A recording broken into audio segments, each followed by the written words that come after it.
teman-teman, kembali lagi dengan Sosial Soal Siber Viral.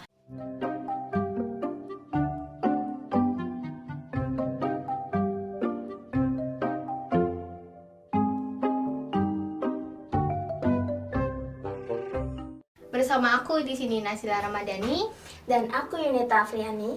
So, di video kali ini kita akan membahas tentang memperingati Hari Perempuan Sedunia untuk menyudahi bias dan ketidaksetaraan gender.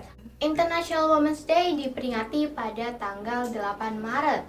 Hari Perempuan Internasional diresmikan oleh pasukan baris berbaris pada 1977 silam. Keputusan tersebut diresmikan dengan tujuan untuk memperjuangkan hak perempuan dan mewujudkan perdamaian di dunia. Dilansir dari situs resminya, International Women's Day memilih hashtag Break the Bias sebagai tema kampanye yang diusung karena secara disengaja atau tanpa disadari, bias membuat perempuan sulit untuk maju. Pada kesempatan kali ini, International Women's Day juga mengajak dunia untuk mematahkan semua bias yang ada di sekitar kita, seperti di komunitas, tempat kerja, sekolah, maupun di perguruan tinggi.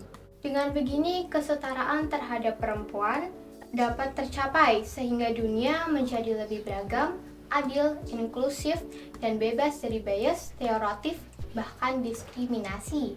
Bias gender dan ketidaksetaraan gender merupakan fenomena universal dalam sejarah di dunia, termasuk di negara kita. Bias dalam bahasa Indonesia biasanya disebut sebagai simpangan ataupun belokan, sedangkan gender disebut sebagai peran, hak, kuasa, dan kesempatan antara laki-laki dan perempuan dalam kehidupan bermasyarakat.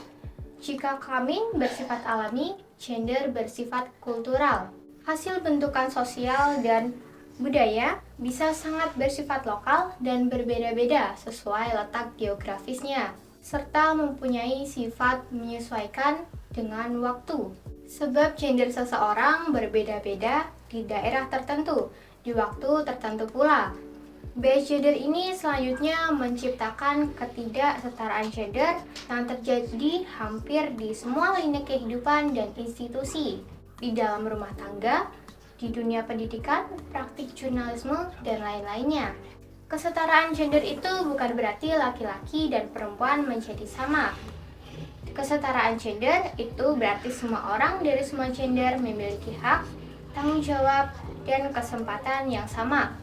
Hal ini juga menjadi penekanan dalam upaya meningkatkan pemahaman terkait tema yang diusung oleh International Women's Day di situs resminya. Ada beberapa temuan menarik di dalam laporan World Bank 2020 mengenai kesetaraan gender di Indonesia. Artinya, meskipun partisipasi gender dalam pendidikan tinggi, kesetaraan gender belum dicapai sepenuhnya. Laporan tersebut juga menyebutkan faktor struktural seperti banyak perempuan bekerja di sektor informal dan kegiatan ekonomi yang produktivitasnya rendah. Kita masih harus membenahi norma terkait peran perempuan dalam hal-hal seperti profesi, peran di masyarakat, dan peran di ranah domestik, termasuk pengasuhan anak. Selain itu, diperlukan pula perubahan kebijakan yang lebih ramah perempuan terkait dengan peran dan kebutuhan. Sayangnya di Indonesia saat ini tengah gencar gagasan untuk kembali menarik perempuan ke ranah domestik rumah tangga. Benar memang, pergerakan perempuan-perempuan Indonesia zaman sekarang lebih maju dibanding zaman sebelumnya. Tapi di saat yang sama, tarikan perempuan kembali ke zona domestik juga sedang besar-besarnya.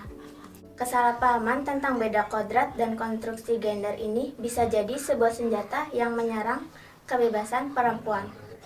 Dibesarkan budaya patriarki yang mencampur adukan antara jenis perempuan dan laki-laki sering susah membedakannya. Padahal perempuan merupakan kekuatan dalam seluruh sendi kehidupan. Masa depan bangsa ini turut bergantung kepada sejauh mana perempuan bisa mengambil peran, mendapatkan kesempatan yang sama, dan membuat perubahan. Selama bertahun-tahun, perempuan telah menunjukkan kekuatan yang terbukti dan harus diperhitungkan di banyak sektor, mulai dari seni, sains, olahraga, hingga politik. Jadi, sekarang bukan lagi tentang memecahkan hambatan, melainkan bersama mendukung dan berupaya untuk mematahkan semua bias yang ada saat ini. Nah, sekarang kita masuk ke pembahasan sejarah tentang Hari Wanita Sedunia. Pada tahun 1908, terjadi kerusuhan besar dan perdebatan kritis di kalangan perempuan. Penindasan dan ketidaksetaraan memacu perempuan untuk lebih vokal dan aktif mengkampanyekan perubahan. Seorang wanita bernama Clara Zetkin, pemimpin kantor wanita, sosial demokrat di Jerman, mengajukan gagasan tentang Hari Perempuan Internasional. Dia mengusulkan agar setiap perempuan untuk mendesak tuntutan mereka. Tetapi kurang dari seminggu, kemudian pada tanggal 25 Maret, segitiga api yang tragis di New York City merenggut nyawa lebih dari 140 wanita pekerja. Kebanyakan dari mereka adalah imigran Italia dan Yahudi. Pergolakan pun terus berlanjut hingga menjelang Perang Dunia Pertama. Perempuan Rusia merayakan Hari Perempuan Internasional pertama mereka pada tanggal 23 Februari. Setelah diskusi, Hari Perempuan Internasional disepakati untuk diperingati setiap tahun pada tanggal 8 Maret.